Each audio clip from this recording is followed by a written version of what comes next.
So I was recently asked by my friends over at Digitmakers.ca if I wanted to try out some new PLA Plus filament from IIID Max. Now, coincidentally, a few weeks prior, I had actually purchased 2 rolls of this filament myself, and I purchased black and fluorescent orange, and Digitmakers sent me regular orange and gold to try out. So today we'll go through this filament, we'll go through the settings, and I want to show you guys the advantages and disadvantages of this particular filament, all my print settings, and some of the cool things that I made with this filament. So let's get started. Taking a look at the packaging, the first thing you'll notice is that it's quite Spartan, which in my opinion is a good thing because it probably makes this packaging easier to recycle. It's also made in the USA, so if it's important to you to support North American businesses, then that's something to consider. Inside, of course, you have your filament, and it's inside of a non-resealable bag with the desiccant inside. Taking a look inside the bag, there's nothing particularly unique or interesting going on here. This filament is not neat spooled, but I've never had any issues with tangling. The one thing I will mention though is that the spool itself does have a rough edge on the inside, sort of like a flashing maybe from the injection molding process. Now I did find this on pretty much every spool I got from them, and the issue with this is that depending on your filament spool holder, you might have sort of an inconsistent feed when your machine tries to pull the filament through. And so what I recommend doing here with this filament is just taking a file. This file here has a round edge to it, and just quickly filing down that inner lip that's created from that injection molding process. And this only takes a couple seconds to do, and it just ensures that your filament feeding is going to be really smooth and you're not going to have any hiccups with that.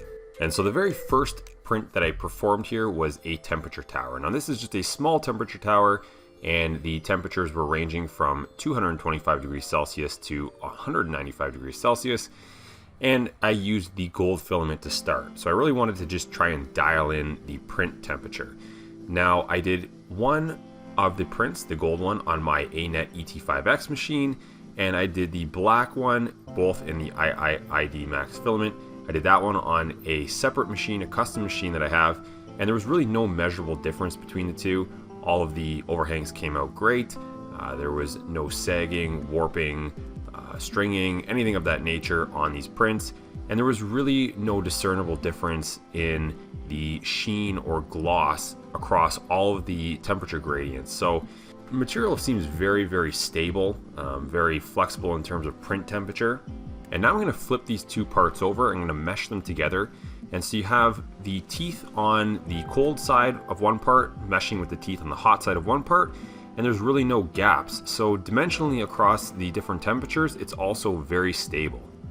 And since that first temperature tower came out so clean, I decided to print a second with a few more challenging features. So this one has some bridges, and it has some very fine details inside of those circles there, little tiny cones or towers, whatever you want to call them.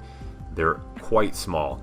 Now this temperature tower ranged from 195 degrees Celsius all the way up to 235 degrees Celsius, and again there was barely any difference. So with my hand behind the print, you can see a tiny little bit of stringing up in the 235 degree Celsius range, but again it's minimal, it's minor. I'm going to select 215 degrees Celsius going forward for all of the prints because it's somewhere in the middle range here, and the print came out super clean. There's no issues with bridging. I know this is PLA, so again, it's not a really challenging material to print with, but the temperature tower here with this huge temperature gradient, it really speaks to how easy it is to print with this particular type of PLA. And so you're going to end up with very consistent and trouble-free prints. Onto the slicer settings, I set up 2 different profiles for this material. One profile is for models that consist of finer details, and you can see here this is the one with a 0.2 millimeter resolution. There's a 20% infill, nothing special with the fill pattern, just triangles. Pretty much all of the other settings are default. Skirt and brim, there's nothing. Support material for this particular model, I didn't need any support material, but again, nothing special going on here. And for the speeds, they are all very conservative. These are pretty much the default speed settings for any sort of ANET or Creality style printer. First layer is quite slow at 25 millimeters per second, but again, nothing special going on here. I did find that I bumped up the top solid infill just slightly for this material. And I always go with a 35% infill and perimeter overlap, and that's pretty much standard across all of my filament settings. Temperature is 215 degrees as we just previously looked at, and the bed temperature is 50 degrees. Cooling, I usually just enable auto cooling for something like PLA, and the slicer does a good job with that. And pretty much every other setting, again, is more or less generic. Nothing really special. The second profile was something for models that don't require as much detail, and I just want to get them going quite quickly. Now, this ANET printer isn't really top of line printer. Normally I would go with a 0.3 millimeter layer resolution if I want to go fast. In this case, I'm using 0.25. Where I'm gaining a little bit more speed is on all of my print move settings here. So you can see that perimeters are all the way up to 80 millimeters per second. And you can pause the video at any point and copy these settings if you want to replicate them. But everything else was the same as the finer resolution settings, so it was just those linear speeds that were quicker. And so this skull model was printed on the finer resolution settings, and there are a lot of small details in this model, and you'll see in a second here how small this model is for scale. It's supposed to be a pencil holder, however it is more suitable for holding something like Q-tips. Now again, there was no supports on this model and the filament performed excellent.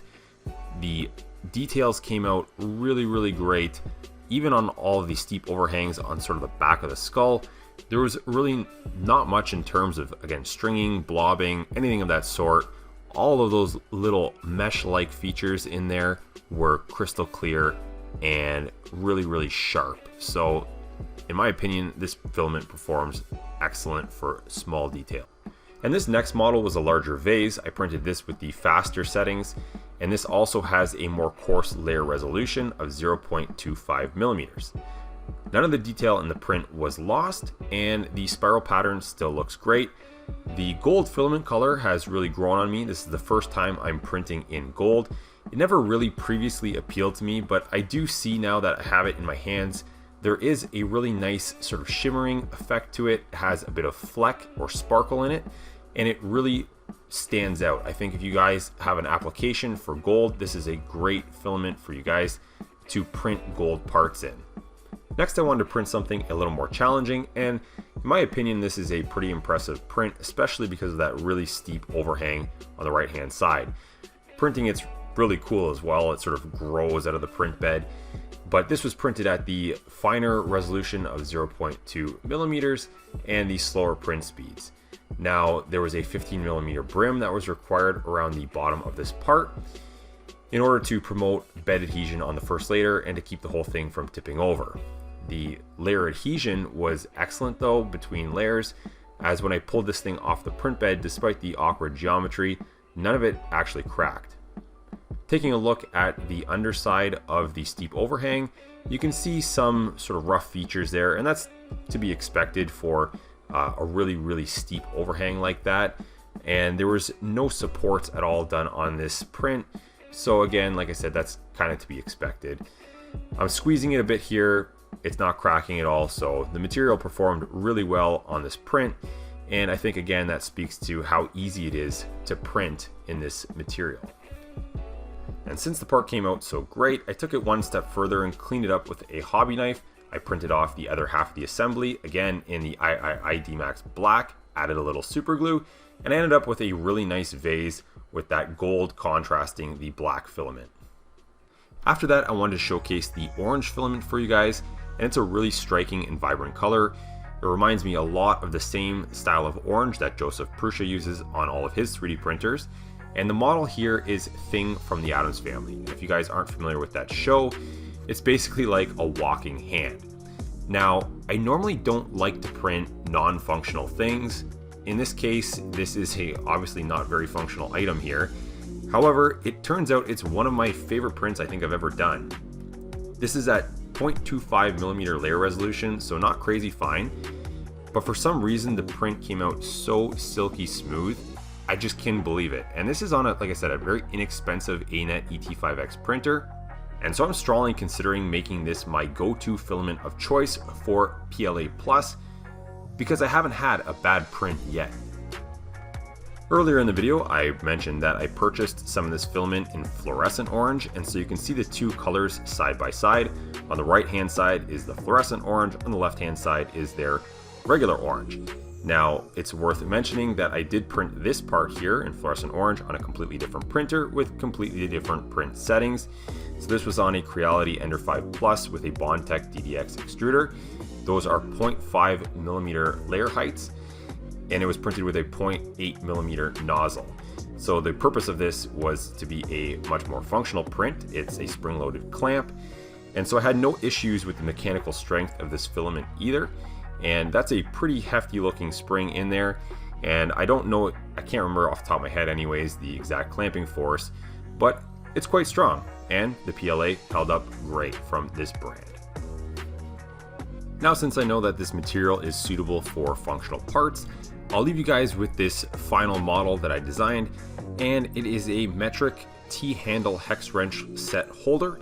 It's intended to be mounted to a pegboard, and as you can see, it accommodates wrenches from M3 all the way up to M10.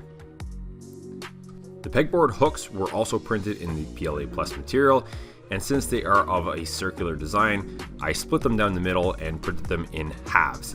So we'll put those two halves together, and I'll show you how that assembly works in a moment. Before we assemble anything, you're going to want to take a look at the two holes at the back, make sure they came out really clean, as well as that small hole on the side, very critical, that came out clean. If you have to clean them up with a drill, clean them up with a drill bit. Now I'm going to take the two pegboard hook halves, I'm going to put them together to form a fully circular pegboard hook and insert them into the back hole with the hook side facing up. It might be a tight fit, and that's okay. If it's really snug, that's actually quite good. If it's loose, it's not a big deal, but tighter the better. But you're going to want to push these things in as far as they'll possibly go, so it shouldn't be too tight that you can't get them in all the way. With the pegs in the proper position, you should be able to take a piece of filament and feed it through. If you can't and you find it's obstructed, you might need to clean it up with a drill bit with the pegs in place. Now I'm going to take my side cutters and I'm going to snip off the excess filament, leaving only a few millimeters on either side of the assembly. And you can see just a little bit left over there, and I'm going to melt it down with a lighter. You can use a lighter, or you can even use a hot soldering iron, whatever you have access to. That's just going to ball up the filament a little bit and keep it from coming out. And since that filament runs through those pegboard hooks, the pegboard hooks are now secured in place and they won't come out. And so the filament's mechanical properties are more than up to the task to hold up to the constant load of this wrench set. Now, I know the load isn't the most impressive thing, it's just a wrench set. However, this is a very economical filament, and so you're not breaking the bank on nylon-based materials to print end-use parts like this that are meant for light-duty applications. So that's it for this video. I had an excellent printing experience with this particular material. PLA is generally pretty forgiving material. However, with those heat towers that I printed and I showed you guys earlier in the video, you guys can really see how forgiving this material actually is. Not all PLAs are created equal, and this PLA Plus was exceptionally easy to work with. The prints came out very smooth, and again, I was very happy with them. The parts were pretty strong. In a future video, I'm actually working on putting together a mechanical testing rig so that we can test out the different mechanical properties of filaments one against another. And so this is actually a filament I will be testing mechanically, and I'll be pitting it against some other popular PLA Plus filaments, so keep an eye out for that video.